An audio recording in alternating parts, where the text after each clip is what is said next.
కృతజ్ఞత లేను. కొంతమంది ఉన్నారు, కొంతమంది ఏదో వేళ్ల మీద లెక్క పెట్టేటట్లుగా అద్భుతం చేస్తే ప్రభువా కోటి కోటి కోటి స్తోత్రాలు ప్రభువా నీకు. ఏది చెప్పండి, ఏది కోటి కోటి కోటి అంటే 3 సార్లు అంటే సరిపోయి కోటి అయిపోద్దా ఏమ్మా? స్తోత్రం స్తోత్రం స్తోత్రం స్తోత్రం స్తోత్రం ప్రభువా స్తోత్రం స్తోత్రం ఇన్నిసార్లు కూడా అనరు. ఒకసారి చెప్పి ప్రభువా మీ కోటాను కోట్ల స్తోత్రం ప్రభువా. ఇది చెప్తేగా.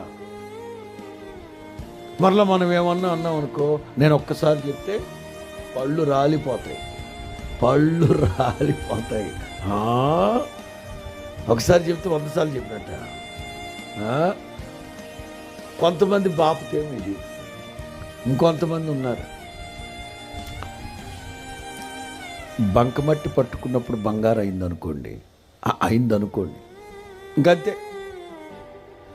గొప్ప దేవుడవని, శక్తి సంపన్నుడని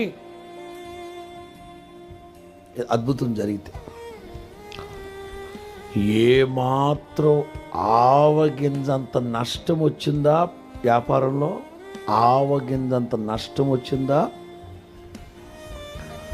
నా వేదనలో వెదకి తిని